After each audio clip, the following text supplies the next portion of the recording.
नमस्कार दोस्तों। आज का जौन सा हमारा टॉपिक है वह है केंद्रीय प्रवृत्ति के माप। Measures of central tendency. Central tendency क्या होती है? सिम्पसन एवं काफ्का के अनुसार केंद्रीय प्रवृत्ति का माप एक ऐसा मूल्य होता है जिसके आसपास अन्य संख्याएं केंद्रित होती है। उदाहरण के तौर पर आप बीए फाइनल के छात्र हो। आपके 5th सेम में हिंदी में कुछ बच्चों के नंबर 80 से ऊपर, कुछ बच्चों के नंबर 40 से कम भी आए होंगे, लेकिन अधिकतर बच्चों के नंबर 60 के आसपास रहते हैं। तो वो 60 क्या है? केंद्रीय है।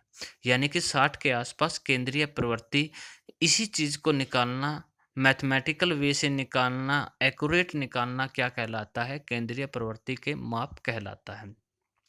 थोड़ा सा और इसको समझते हैं कि ज्योग्राफी के अंदर स्टैटिस्टिकल मेथड्स प्रयोग किए जाते हैं। वो क्यों प्रयोग किए जाते हैं? क्योंकि ज्योग्राफी के अंदर बहुत ज़्यादा आंकड़े आने स्टार्ट हो गए जब से क्वांटिटेटिव रेवोल्यूशन आया था।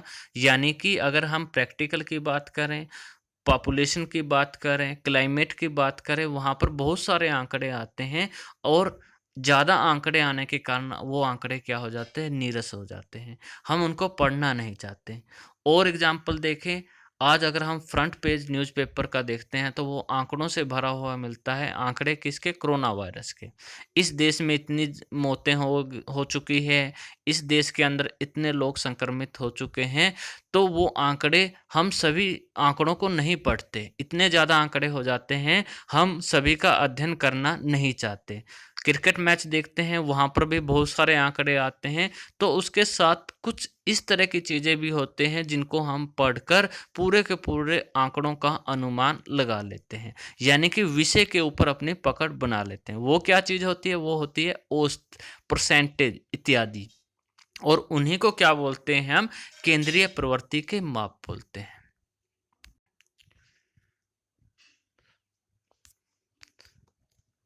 क्यों जरूरी हो गया केंद्रीय प्रवृत्ति के माप? इसको देखते हैं हम क्यों पढ़ रहे हैं केंद्रीय प्रवृत्ति के माप? ऐसी क्या आवश्यकता पड़ गई? कुछ तो हमने अध्ययन कर लिया कि ज़्यादा आंकड़े होने के कारण वो क्या है? नीरस हो जाते हैं। हम उनको पढ़ना नहीं चाहते। तो हमें क्या है? केंद्रीय प्रवृत्ति, हम एक ऐसा मूल्य प्राप्त करना चाहते हैं, एक ऐसा आंकड़ा प्राप्त करना चाहते हैं जिससे हमारे सामने पूरी की पूरी उस विषय की तस्वीर क्या हो जाए? साफ या क्लियर हो जाए। तो देखते हैं हम क्यों केंद्रीय प्रवृत्ति के माप क्यों जरूरी है। सबसे पहला, टू समराइज द डाटा। जितना डाटा है उसको अगर हमें समराइज करना है तो हमें measures of central tendency use करना पड़ेगा। यानी कि केंद्रीय प्रवृत्ति के माप निकालने पड़ेंगे। ये आपको सामने आंकड़े दिखाई दे रहे हैं। हम नहीं चाहते कि ईरान में कितने लोग संक्रमित है, कितने की मौत हो चुकी। हमें सिर्फ समराइज रूप से मिल गया कि वहाँ पर 65% लोग ठीक हो चुके हैं और 6% लोगों की मौत हो चुकी है। जर्मनी के आंकड़े देखें तो वहाँ पर 57% ठीक हो चुके हैं और मौतें 2.5% की हुई। इसी तरह भारत में अब तक 11% लोग ठीक हो चुके हैं और 3% मौतें हो चुकी हैं। यानी कि इस तरह डाटा को समराइज रूप से, हम ये नहीं जानना चाहते कि वहाँ पर संख्या कितनी है, हम शॉर्ट वे में जानना चाहते हैं, उसका एक मूल्य जानना चाहते हैं। और दूसरा, और क्यों पढ़ना चाहिए हमें केंद्रीय? Easy to compare.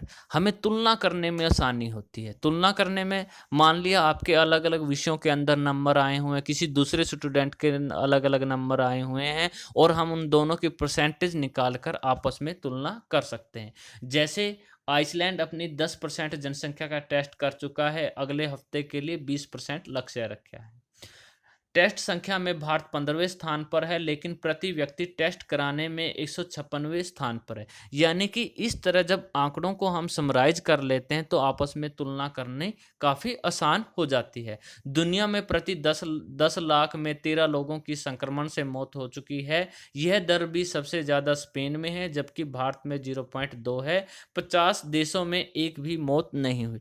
ये तुलना कहाँ से की? हमने आंकड़ों से नहीं की है, हमने 10 लाख जनसंख्या के ऊपर। यानी कि ये सेंट्रल टेंडेंसी ने हमें बताया है कि 10 लाख लोगों में 13 लोगों की संक्रमण से मौत हो चुकी है। यानी कि प्रति 10 लाख में 13 लोग, 20 लाख में 26 लोग, 30 लाख में 39 लोग।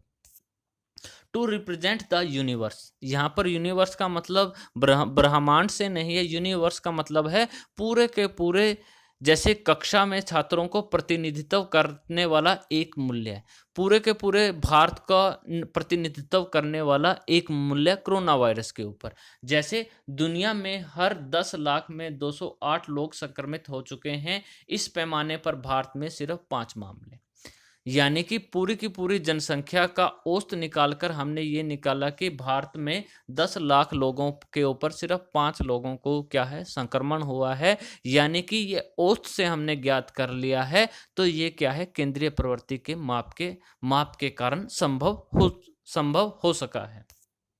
हेल्पफुल इन पॉलिसी फॉर्मेशन, जब हमारे पास औसत के रूप में आंकड़े आ जाते हैं तो हम क्या है, उनसे आगे की पॉलिसीज वगैरह बना सकते हैं। जैसे पंजाब के अंदर जितने आंकड़े आए, वहाँ की गवर्नमेंट ने उन आंकड़ों को ध्यान में रखते हुए सबसे पहले कर्फ्यू लगा दिया और फिर क्या है, सबसे पहले लॉकडाउन को बढ़ा दिया। उसी तरह प्रधानमंत्री महोदय जी ने भी हमारे देश की स्थिति को समझते हुए लॉकडाउन की समय अवधि को 3 मई तक बढ़ाया है। यानी कि आंकड़ों का विश्लेषण करना ही उद्देश्य है। और बात करते हैं कि कौन कौन से ऐसे माध्यम है जिनके द्वारा हम सेंट्रल टेंडेंसी को ज्ञात करते हैं। इनमें से 3 सबसे इंपॉर्टेंट है, अर्थमेटिक मीन और एवरेज, मीडियन एवं मोड। और हमारे सिलेबस के अंदर भी इन तीनों का ही वर्णन मिलता है। तो सबसे पहले आज की वीडियो के अंदर हम अर्थमेटिक मीन और एवरेज को पढ़ते हैं। अर्थमेटिक मीन सबसे ज़्यादा प्रयोग किया जाने वाला है। अगर हम इसको औसत बोले, औसत, अगर एक किसान के सामने औसत वर्ड यूज करता है तो उसका मतलब अर्थमेटिकल मीन होता है।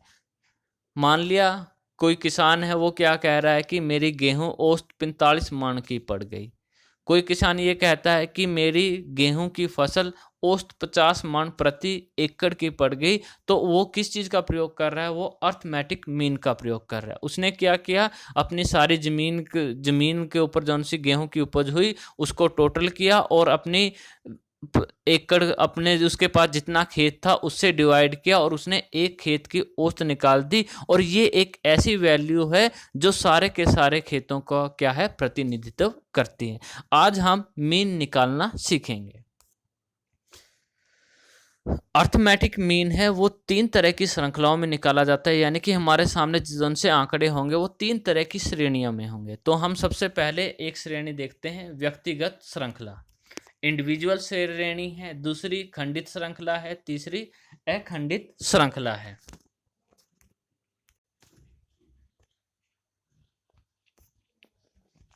सबसे पहले हम डायरेक्ट मेथड से मीन कैलकुलेट करना सीखेंगे और वो भी व्यक्तिगत श्रेणी से। एक उदाहरण लेते हैं।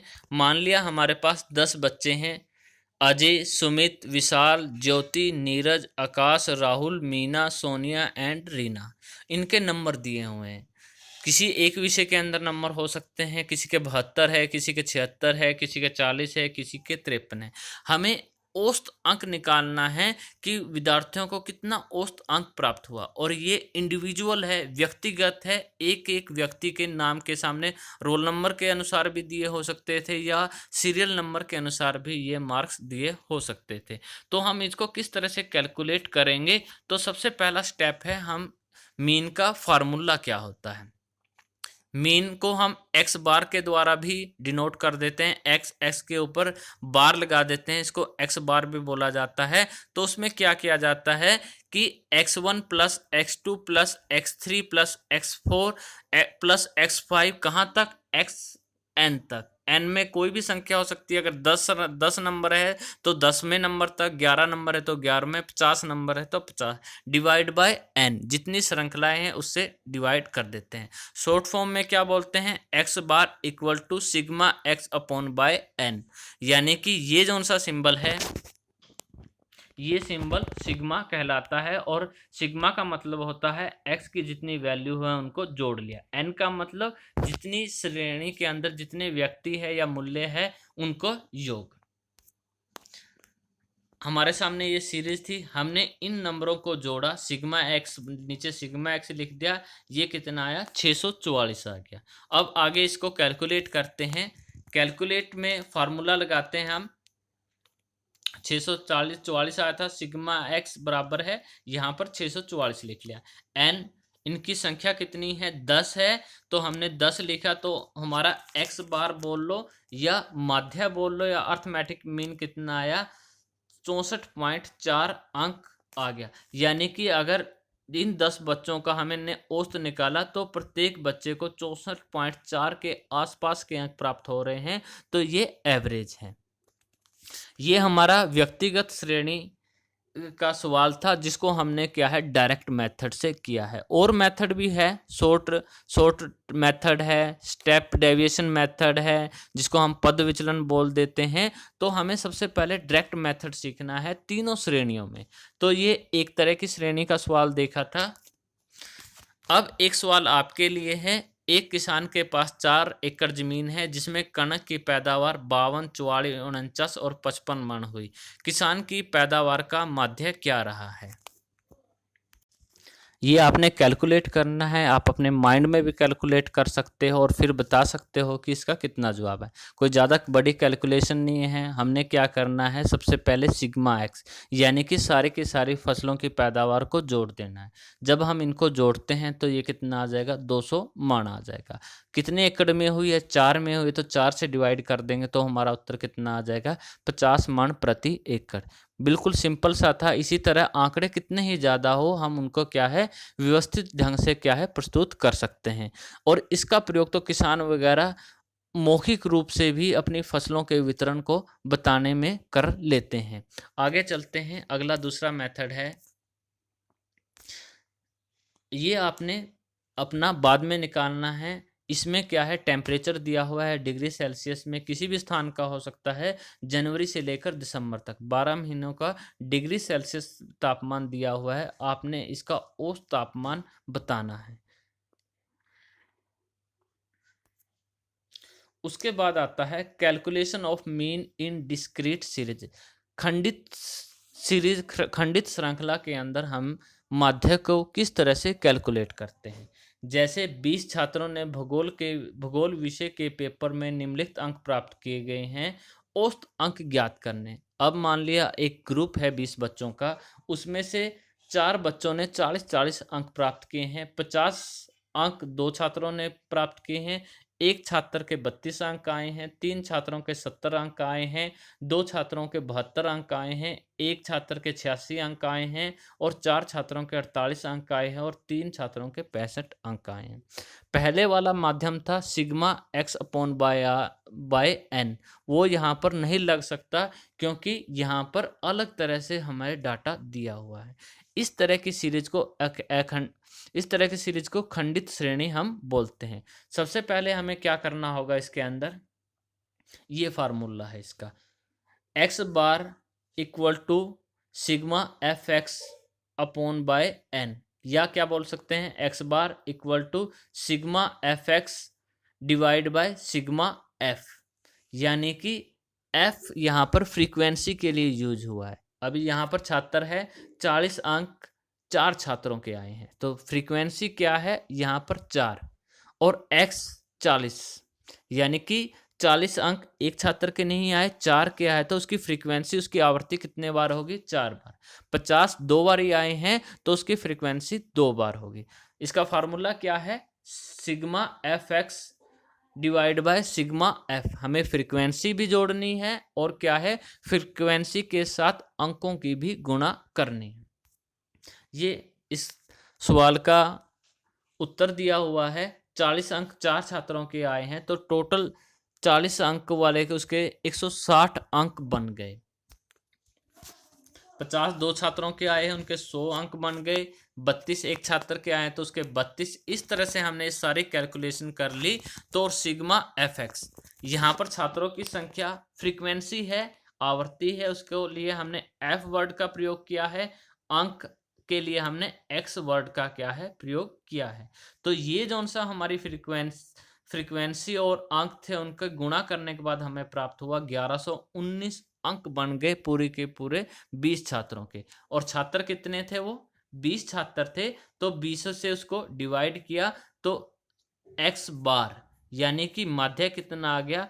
55.95 अंक उनका माध्य आ गया है। एक सवाल आपके लिए है। एक कक्षा में भूगोल के टेस्ट में 20 छात्रों के अंक निम्नलिखित है, इन अंकों का माध्य ज्ञात करना है। बिल्कुल सिंपल सिंपल छोटे से छोटे एग्जाम्पल लिए हुए हैं ताकि आपको एक बार टॉपिक अच्छे से समझ में आ जाए। ये सवाल आपने सोल्व करना है, बिल्कुल सिंपल सा है। उसके पश्चात आता है calculation of arithmetic mean in continuous series. कई बार इस तरह की सीरीज दी होती है, जैसे ये दी हुई है, वर्षा की मात्रा दी हुई है कि 6 दिन ऐसी वर्षा हुई जिसकी वर्षा 0 से 10 mm हुई। हमें ये नहीं पता 1 mm वर्षा हुई है, 2 हुई है, 3 हुई है, लेकिन 0 से 10 के बीच में है। वो 6 दिन हुई है, 10 से 20 4 दिन हुई है, 20 से 30 8 दिन हुई है, 30 से 40 2 दिन हुई। इस तरह की सीरीज को हम कंटिन्यूअस सीरीज या अखंडित श्रृंखला बोलते हैं। तो इसमें क्या है, हमें एक बीच की मात्रा निकालनी पड़ा। हमें ये नहीं पता 1 mm हुई है या 9 mm हुई, फिर भी हम क्या है इसके बीच का एक अंक निकाल लेते हैं। जैसे 0 और 10 है तो इनका बीच का अंक क्या होगा? 5 होगा। सबसे पहले इसका फार्मूला देखते हैं। क्या है फार्मूला? ये है। पहले बीच का जो सा हमारा मिड वैल्यू निकालनी है वो किसको होगी? L1 plus L2 divide by 2। ये L1 है 0 और ये L2 है, इनको जोड़ेंगे तो इनका योग कितना आ गया? 10 आ गया। जब 2 से डिवाइड करेंगे तो इनका उत्तर कितना आएगा? 5। अगला L1 कितना है? 10, L2 20, इनको जोड़ेंगे 30, 2 से डिवाइड करेंगे 5। यहां तक तो हमने मिड वैल्यू। और जो सा इसका फार्मूला है, इसका फार्मूला नीचे दिया हुआ है सिग्मा। इसका फार्मूला ये नीचे दिया हुआ है, x bar equal to sigma FM divide by n। कैसे है? पहले हमने इसकी मिड वैल्यू निकाली। मिड वैल्यू कितनी आ जाएगी? पहले वाली से उसकी 0 से 10 की 5, 10 से 20 की 15, 20 से 30 की 25, 30 से 40 की 35। ये मिड वैल्यू आ गई। अब इसका फार्मूला क्या है? Sigma FM upon by n। और इसको अब हम इसको कैलकुलेट करते हैं। ये फ्रीक्वेंसी है 6 दिनों की f, ये मिड वैल्यू है 5। 6 और 5 की गुणा करेंगे 30। फ्रीक्वेंसी कितनी है? 4। मिड वैल्यू 15, यानी कि 10 से 20 के बीच में वर्षा हुई है तो मिड वैल्यू हमने ले ली 15। तो यहाँ पर कितना आ गया? 60। दिनों की संख्या 8, फ्रीक्वेंसी 8 है और यहाँ पर मिड वैल्यू 25, इनको 200। तो इस तरह से हमने कैलकुलेट कर लिया। सिग्मा FM 360 आ गया और sigma F total frequency. Sigma का मतलब होता है जोड़ करना और सिग्मा के आगे F लिखा है तो F वाली संख्या हमने जोड़ ली। यहाँ पर सिग्मा FM लिखा हुआ है तो FM यानी कि इन संख्याओं का हम टोटल करते हैं और इनको जोड़ लेते हैं। तो जो सा फार्मूला है x bar equal to sigma FM divide by sigma F। तो कितना आ गया? 360 बाय 20 तो 18 mm। औसत किसका निकालना था? हमें वर्षा का निकालना था। तो 18 mm की वर्षा हमें प्राप्त हो रही है।